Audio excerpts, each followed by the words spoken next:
যশোরে এই সর্বপ্রথম ক্যাটরিংয়ের মিক্সচার যশোর মিতালি ইলেকট্রনিক্সেই পাবেন।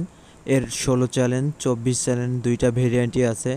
আজকের 24 চ্যালেঞ্জটা সেল হয়ে গেছে। এটা নিচে ধলগা বাজার থেকে তিশা সাউন্ড তহিদুর ভাই। অনেক দিন ধরে তার এই মিক্সচারটা নেওয়ার জন্য উনি যা আশা করছিল এবং তার পছন্দের একটি মিক্সচার। আমাদেরও কোয়ালিটি সম্পূর্ণ আপনার এই মিক্সচারটা দেখে মনে হচ্ছে মিক্সারটা আশা করি ভালো হবে। এতে আপনার অনায়াসে 5 থেকে 6 পেয়ার বা এর থেকে বেশি আপনার বক্স লোড দেওয়া যায়।